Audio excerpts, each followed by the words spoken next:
This week, Worldview journeys to Cape Town for the State of the Nation address with President Jacob Zuma for 2015. Some have said that this is the State of the Nation address, where the President rolls out the plans for the country for the year of 2015 and not the state of Nkandla. The Nkandla saga takes center stage in this year's State of the Nation, which is expected to have a complete turnout drama. President Zuma's administration has come under serious scrutiny, especially for the unresolved Nkandla Gate.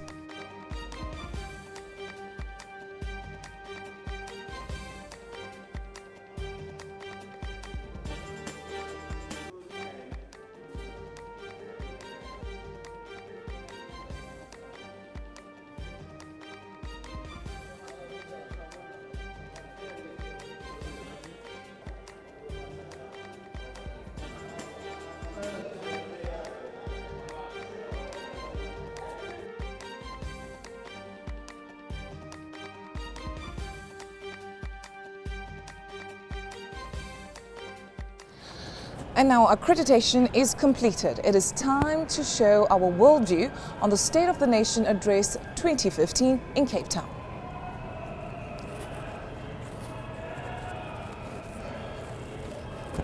Bravo.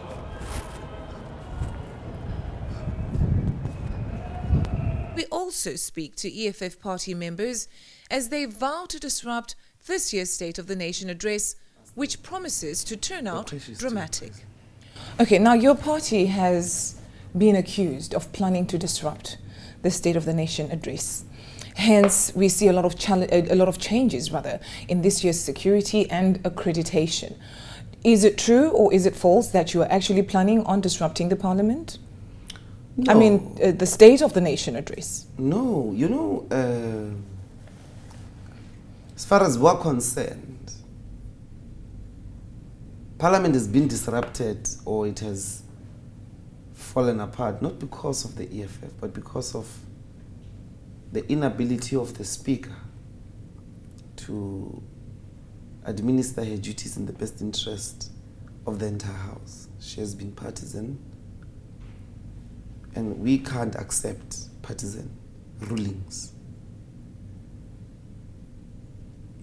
Because everywhere you go, the ANC uses its majority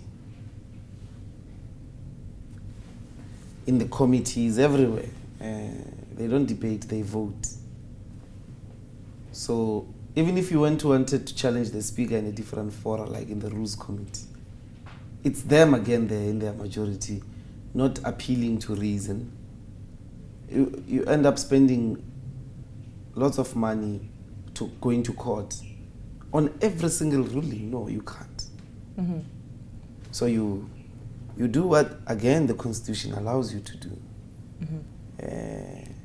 And this is not really something that is desirable. It shouldn't happen. It shouldn't have to happen if the Speaker, So are we saying we are going to see something tomorrow? Look, we are going to stand tomorrow with the hope to respectfully ask the President to give us an acknowledgement that he's going to pay back the money. During the State of the Nation address? Yes, during the State of the Nation. That is what is going to happen. It's going to happen. We're going to stand. Mm-hmm. While speaking to some political polls of the opposition parties, they clearly stated that this year there would not be a part of the gala dinner, and so much millions of dollars had been spent on just holding a one session of a Parliament opening that lasts only 1 hour and making it a dressing up circus affair. Every couple of weeks for a cabinet meeting here at Parliament, and there's none of the security. So why is this millions of rands spent on security necessary for this day? This day is no different to any other. The President is supposed to come here and tell us about the government's plans for the year. That's it.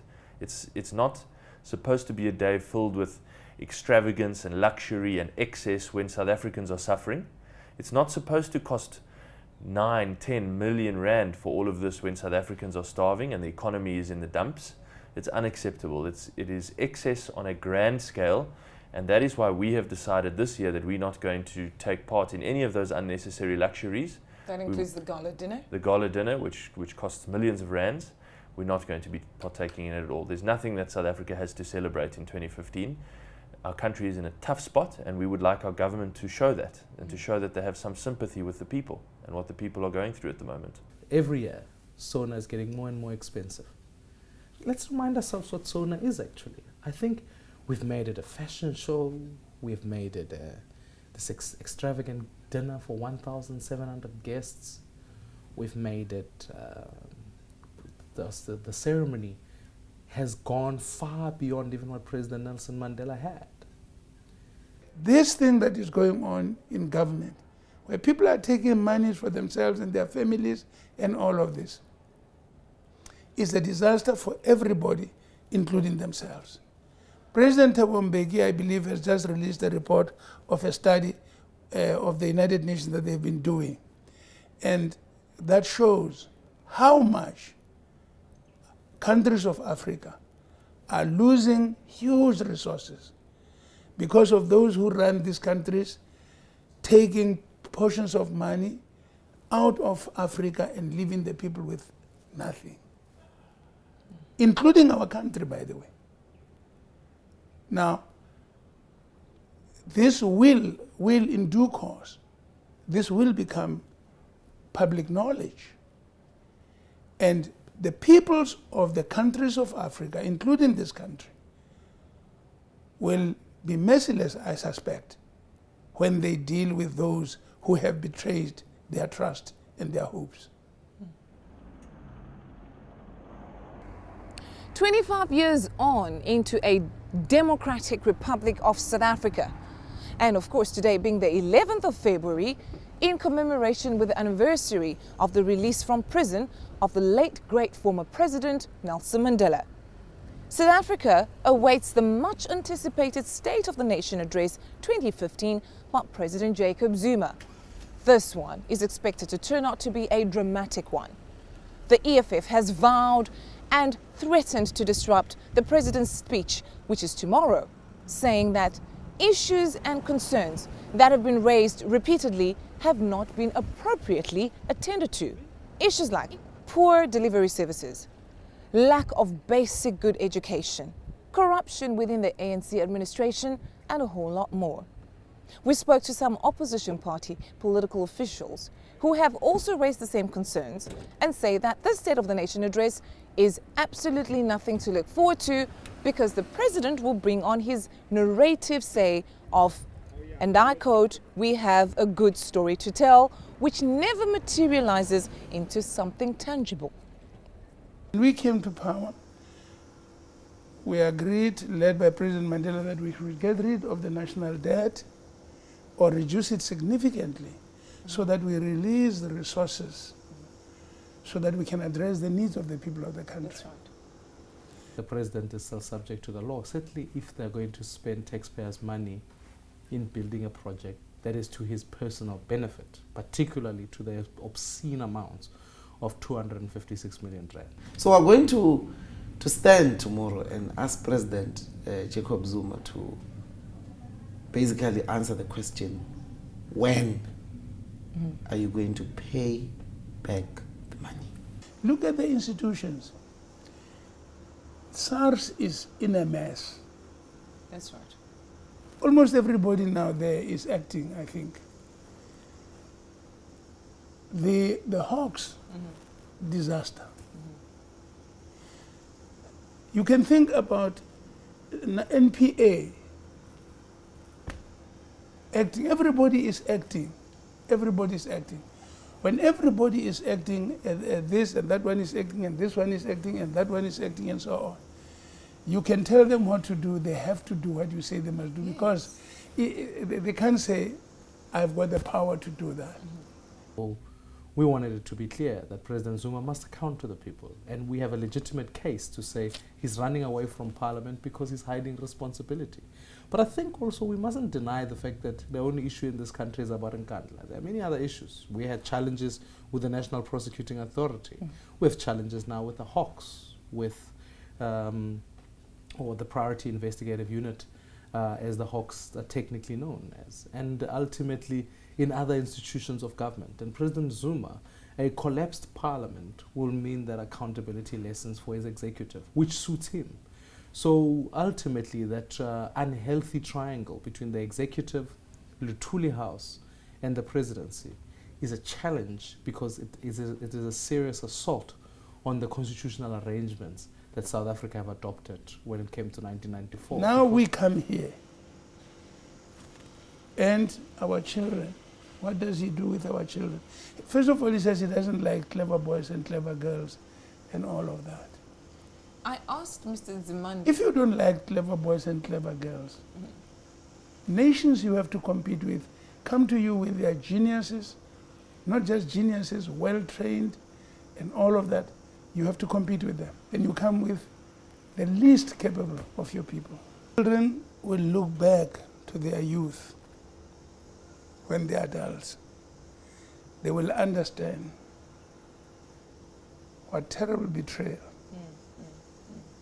our generation did to them by allowing this thing. Yeah. I don't know how we will look them in the face. Most of us, anyway, will have passed on. What will they do when they walk past our graves? But what will happen to them? And what will happen to our grandchildren? During the past election, which was last year, when the ANC won again and President Jacob Zuma won another term to run as president, speculation was that his deputy, being Mr. Cyril Ramaphosa, coming into the picture will bring some sort of sanity to the president, that is Jacob Zuma. Have you seen any change by Mr. Ramaphosa being deputy president? Your comment.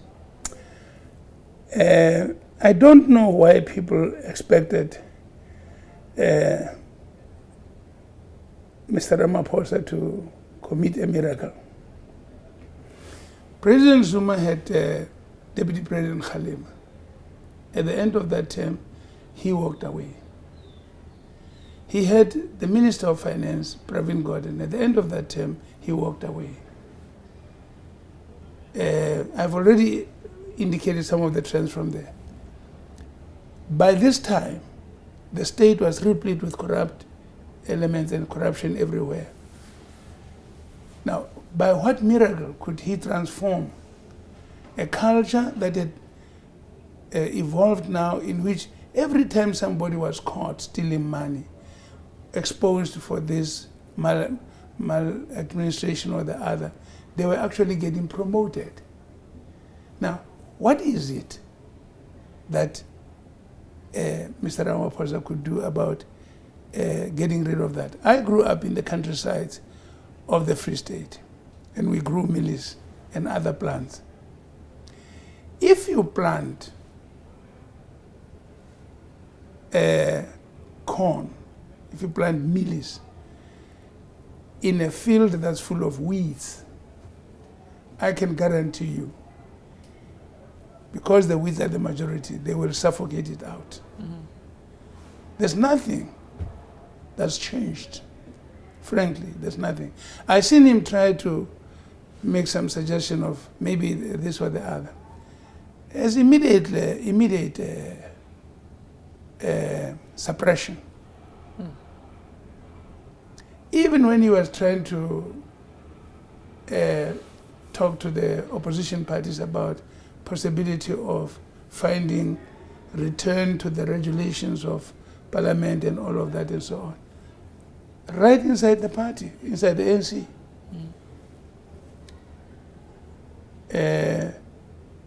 He had no support. He simply had no support. People will say it's because, well, maybe the DA this and what. It's not the DA. The ruling party, the majority party is the ANC. If the ruling party wanted to do the right thing, it doesn't matter what the DA, which is a small party relative to the ANC, it couldn't have stopped them. But he was stopped by, because in there is a majority that is not inclined in the direction opposite to what has been going on. There has been allegations that there is in-house fighting within your party. Your comment, please. Look, there are elements who have come out to give that impression that there's an in-fight housing. But all those elements are not in the leadership of the EFF at any level, even at a branch level.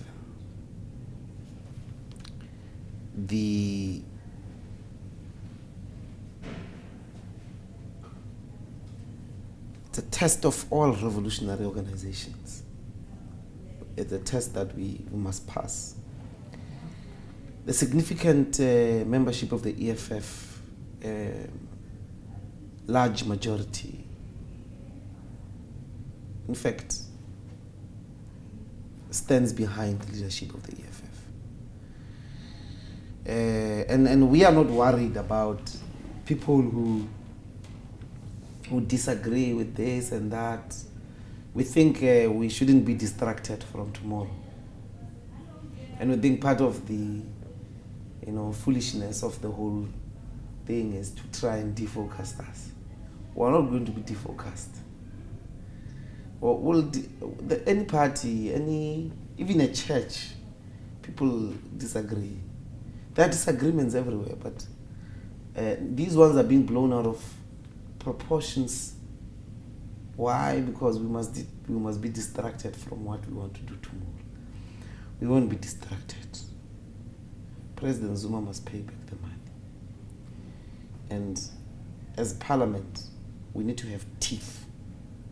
He must not tell us he'll answer us on the 11th. What if he doesn't come? He must answer us tomorrow, because tomorrow is coming. And when he gets here, members of Parliament must show the democratic, dynamic power of a body as good as Parliament. Now, one of the opposition parties, which is the EFF, has vowed to stage some sort of a disruption if the president does not agree to bring back the money that he spent on his private home upgrade in Nkandla, and which means that the State of the Nation address tomorrow is highly likely to be interrupted by them. But being an opposition party as well, are you in support with what the EFF is doing or is planning to do? No, we would not support disrupting the President's State of the Nation address. What's been happening in Parliament the last 6 months is that ANC has successfully been able to avoid the serious issues by making sure the President doesn't come to Parliament, by delaying debates, by changing the order paper. They have managed to avoid all of the issues. Now, what they really want, what the ruling party really wants, is another excuse to avoid discussing the real issues.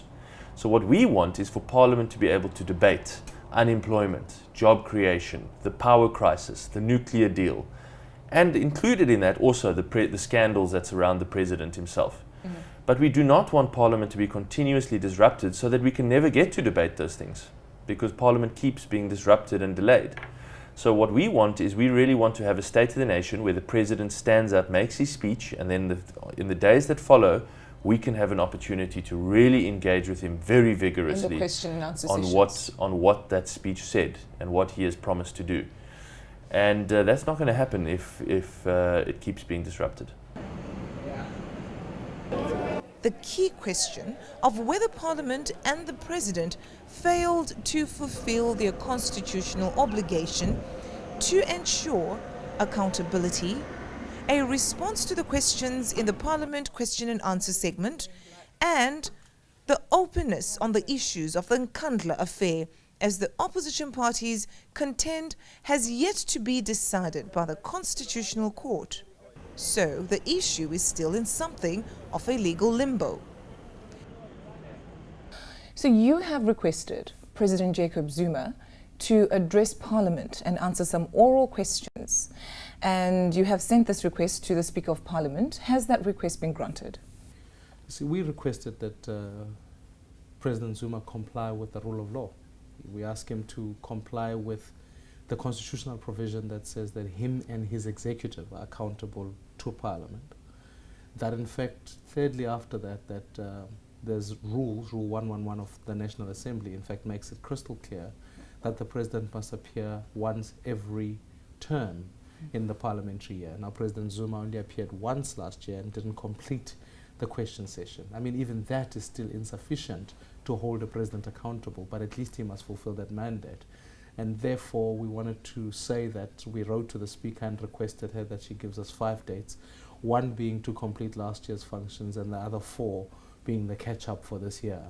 And so far we've been given 1 date. We're certainly not relenting. We've asked her for 3 more dates so that we know well in advance when other events are taking place in the parliamentary calendar. It's absurd that we can't be able to plan that far ahead with the presidency as to when he will be coming for questions. And this request was supposed to be granted way before the State of the Nation address, which is only 2 days away on Thursday. Absolutely, and that's why we realized that, and as we've always said, you can recall we tabled a motion of no confidence in the Speaker of the National Assembly. We believe that she was sent to Parliament to not protect the Constitution or the rules of the Republic, but really to protect President Zuma. And so far, opposition parties are in a struggle against her, where she's failed to schedule sessions for the President to appear. We've said she must also appear for a disciplinary hearing as a Member of Parliament if she really, in all her failings, in failing to do that, but also other obligations where she's allowed police into the chamber and many other things that took place last year. So we hold the view that the Speaker of the National Assembly has only one mandate, which is to protect the President. Okay, so having said that, in your opinion, do you sense some guilt that maybe President Zuma and his administration are actually trying to cover up something? I'll give an example. There have been accusations that his Nkandla home is obviously a corrupt project. So would you say, in your opinion, that there is some sense of guilt and some conspiracy happening here between the Speaker of Parliament, being an ANC member already, and President Jacob Zuma? Are they trying to hide something? Look, the Speaker of the National Assembly said it before the election, said you can't discuss Nkandla. You can't discuss a man's crawl.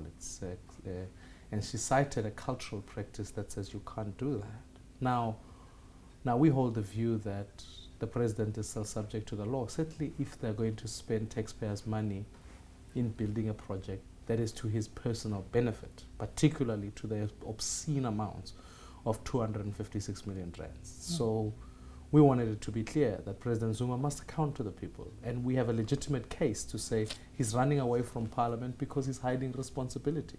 But I think also we mustn't deny the fact that the only issue in this country is about Nkandla. There are many other issues. We had challenges with the National Prosecuting Authority.